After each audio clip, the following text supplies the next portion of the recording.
Bonjour à tous, Magali, fille de Lune Tarot, j'espère que vous allez bien. C'est le week-end, c'est le moment, le tirage du vendredi.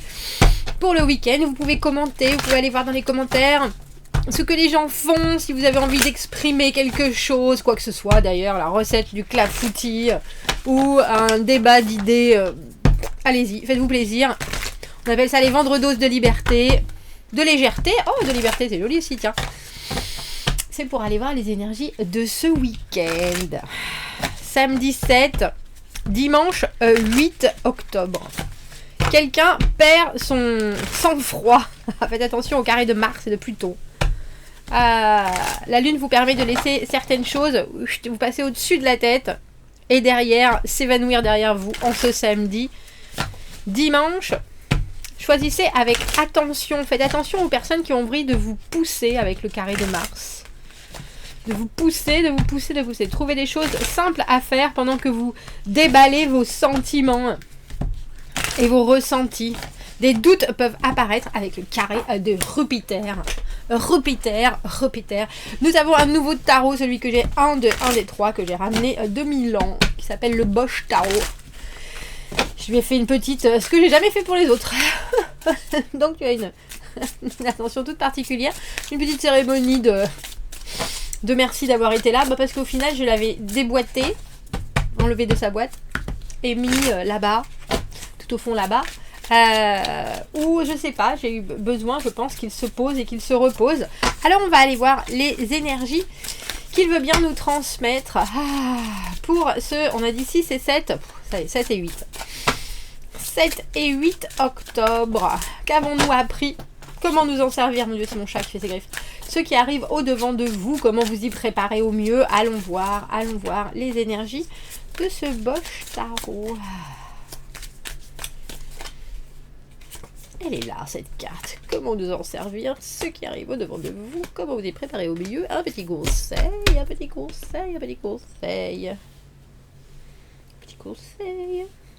J'aime bien ça, les petits conseils. Ah, je suis assortie. Mon haut, il est assorti aux cartes. Ouh, la tempérance. Les choses se posent et au final, quand on attend... J'adore ce jeu. Je ne l'ai pas encore montré. Je ne sais pas si vous voyez. Donc, on a des imageries qui sont très... Alors, j'ai envie de dire naïve. En même temps, j'ai fait histoire de l'art et pourtant, je ne me rappellerai pas. Bref. Et en même temps, je ne sais pas si... tu veux bien... Vas-y, des fois, tu veux, des fois, tu veux pas. Fais-toi plaisir. Ça dépend des jeux. Il y a plein de petits personnages complètement surréalistes derrière qui n'ont pas grand-chose à voir. Des monstres, des espèces de trucs qui pêchent. Là, on a un espèce de héron avec des cornes et un bec de crocodile. Enfin, c'est de la mythologie pure. On a un espèce de pingouin empereur. Là. Bref, la tempérance. La patience, la modération, savoir que si l'on prend le temps de faire les choses, alors, et d'une, elles vont être bien faites, elles vont être stables, elles auront pris le temps qu'elles prendront, effectivement, mais c'est pas pour rien, et c'est aussi pour apprécier ce moment-là. Il y a quelque chose dans cette idée de patience, mais aussi de modération, de la tempérance, de laisser les choses prendre la forme qu'elles ont besoin de prendre.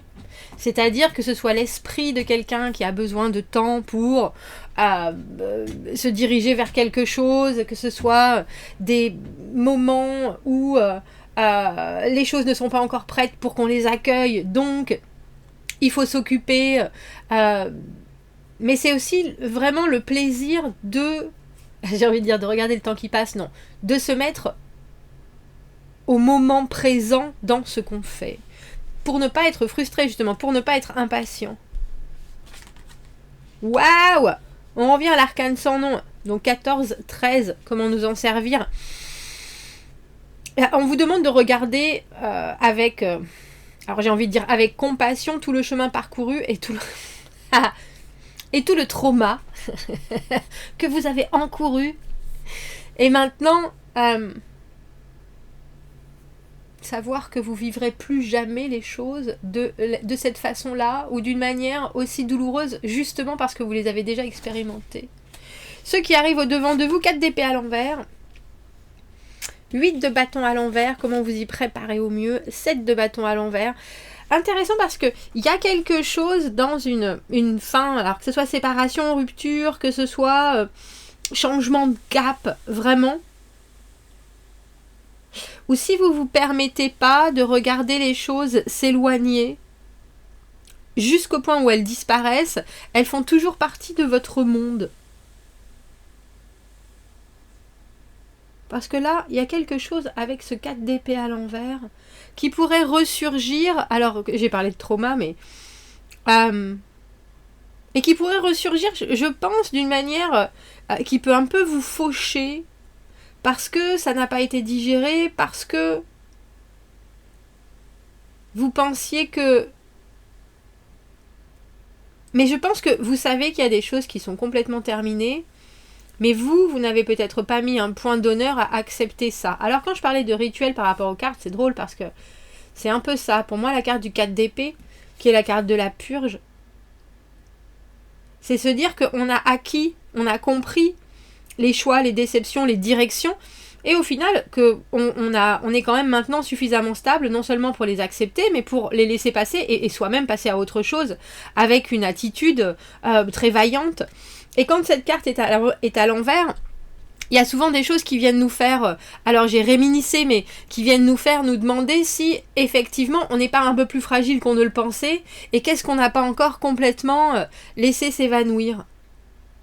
Alors c'est drôle parce que comment vous y préparez au mieux avec ce 8 de bâton à l'envers, on vous dit de toute façon tu peux t'y préparer au mieux, tu seras jamais vraiment prêt, alors t'inquiète. T'en fais pas. C'est drôle parce que moi j'ai l'impression que c'est un peu, on dirait la répétition générale avant l'acte, avant la première.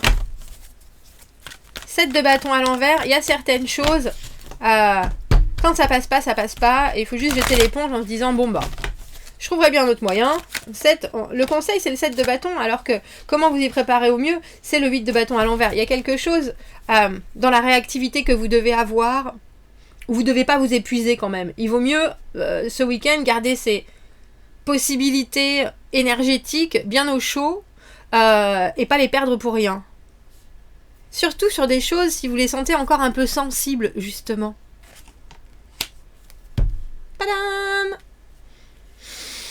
4 d'épée à l'envers, 4 d'épée. On vous redonne une chance, on dirait, ce week-end, de vraiment faire la paix avec quelque chose. Mais c'est plus que faire la paix, c'est vraiment... pour moi, la carte du 4 d'épée, c'est cette idée de dissoudre quelque chose qui comme quand vous mettez du sel dans l'eau et que l'eau devient salée. On a créé quelque chose d'autre avec un moment de complète changement, de transformation, mais aussi une acceptation de la situation. Vous pouvez toujours demander au sel de rester sel dans l'eau. Il y a forcément un moment où il va se dissoudre. Et on peut pas faire autrement. Des cartes du 4 d'épée, c'est aussi accepter des états de fait pour ce qu'ils sont. Et ne pas en être ni perturbé, ni dérangé, ni... mais redevenir après ça aussi pur et fringant alors fragrant peut-être, fringant qu'avant.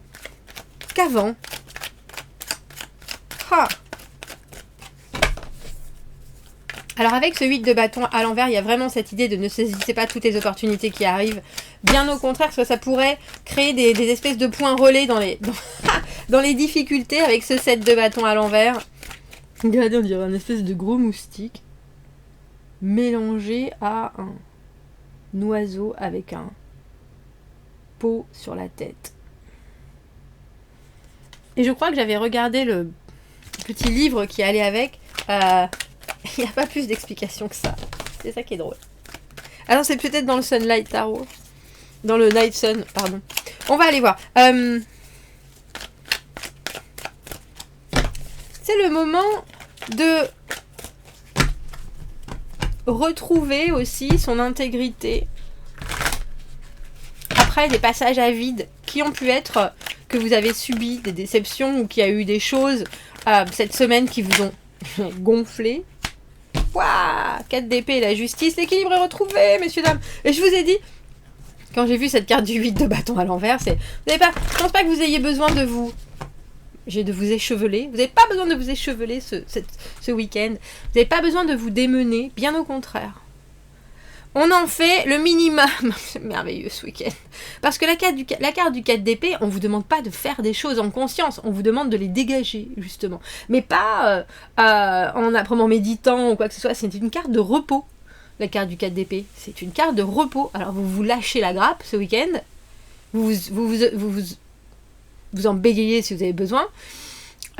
Vous vous octroyez tout le repos nécessaire, toute la non-communication nécessaire, tout le non-pensage nécessaire. Et alors ne pas penser, c'est une des choses les plus compliquées à faire.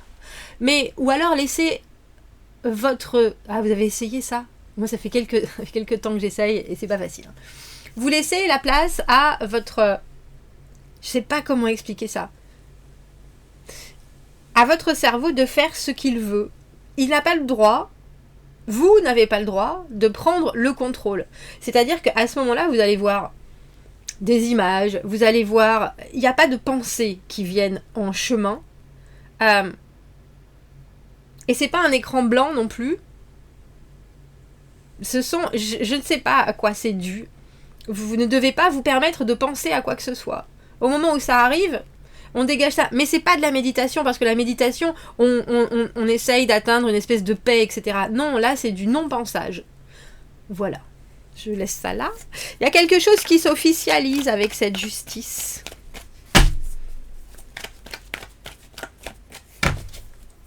Il y a quelque chose qui s'officialise. Et ça vous demande de revenir avec cet arcane sans nom et cette tempérance à un passage que vous avez vécu de complet et de drastique changement.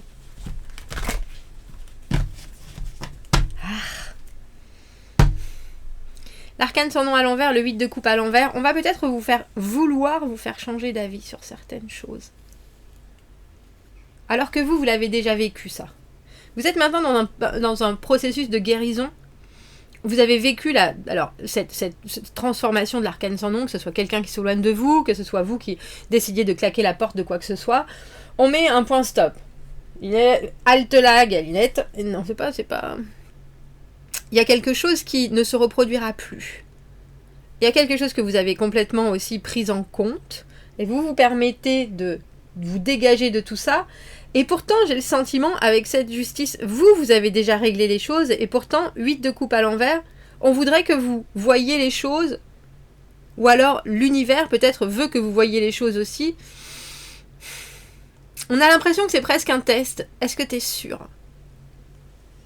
Et là, ça c'est un bel appât, parce que moi je pense que vous savez bien que vous êtes sûr. Vous avez déjà vécu ça. C'est drôle, je viens de voir un sketch, je sais pas si vous connaissez Guillaume Vous Détend, où il parlait de ressortir avec son ex. Et puis il était là. Mais pourquoi est-ce que tu voudrais ressortir avec ton ex? Mais c'est comme si t'as déjà pensé à manger du caca. mais alors tu vas essayer, tu vas ressortir avec ton ex. Et puis au final, tout ce qui te gonflait déjà, ça va te regonfler. Et puis donc il faisait un discours avec quelqu'un d'invisible en face de lui, et cette personne lui disait, bah toi t'es pas ressorti avec ton ex, et puis il disait, oui et non mais moi c'est pas pareil. Il y a quelque chose, et là ça parle, c'est pas forcément revenir sur ce que vous savez qui est déjà terminé, mais quelque part avec ce 8 de coupe à l'envers, vous pourriez douter de la direction que vous prenez ensuite. Alors que vu que vous avez cette tempérance, pour moi, vous êtes exactement là où il faut que vous soyez. Vous avez peut-être maintenant le choix. Et quand elle dit ça, on a la carte du 2 d'épée qui arrive, qui est la carte du choix. Maintenant, vous avez le choix. Alors profitez de ce choix-là. Regardez tout en dessous, la reine de coupe. L'amour inconditionnel, mais avant tout... le bien-être, alors j'ai presque envie de dire le bien-être d'aimer de la manière dont on a envie. La reine de coupe qui se pose pas de questions quant à son émotionnel. Parce qu'au final, elle aime vrai. Tout simplement. Il n'y a pas de barrière, il n'y a pas de questionnement, il n'y a pas de... Elle aime, alors j'ai envie de dire elle aime ou elle aime pas, aussi, mais elle aime vrai, ouais. Et là, on a le sentiment que vous avez droit de mettre, alors je sais pas, en anglais on appelle ça the nail in the coffin, le dernier clou dans le cercueil, sur des doutes que vous pourriez avoir.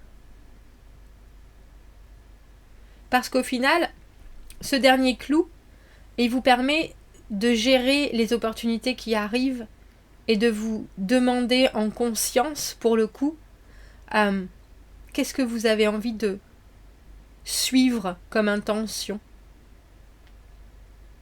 Et ce 7 de bâton à l'envers, c'est aussi le moment où il faut se poser, parce que quand on essaye de passer des obstacles, on peut se retrouver un peu rincé, messieurs, dames.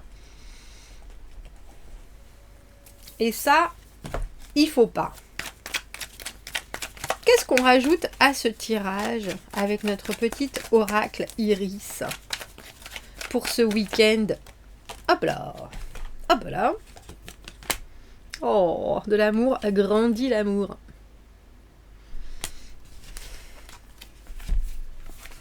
Ben oui, hein, on le sait bien. L'amour est contagieux.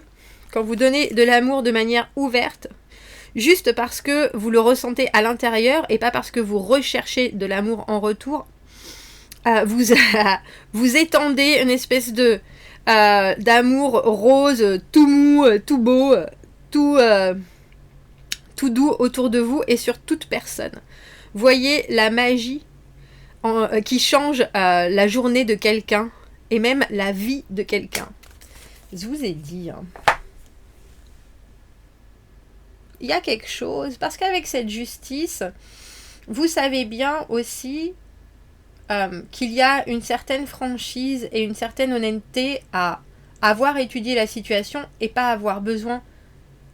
Vous pouvez revenir en arrière, il n'y a pas de doute, mais vous pouvez revenir en arrière si ça vous convient à vous, pas si ça convient aux autres. L'amour, le pardon, la compassion, c'est important, mais c'est important pas parce que vous le donnez pour faire plaisir, mais parce que à ce moment-là, ça veut dire quelque chose. Et que ça va apporter forcément une alternative ou une autre version à la personne que vous avez en face. Et pour certaines personnes, ça passera pas de toute façon. Ce 7 de bâton à l'envers, je vous dis, hein, c'est jeter l'éponge après avoir essayé moult choses. S'il y a des gens qui ne comprennent pas autour de vous où vous voulez en venir, il ne faut pas essayer de les convaincre parce qu'ils ne sont juste pas là où vous êtes. Sur ces bonnes paroles, messieurs, dames, commentez, n'hésitez pas, abonnez-vous à la chaîne, aimez la vidéo si ça résonne. Si vous avez besoin d'un tirage privé, vous avez mon adresse email dans la petite boîte juste en dessous. Je vous souhaite un très joli week-end et je vous dis à bientôt. Au revoir.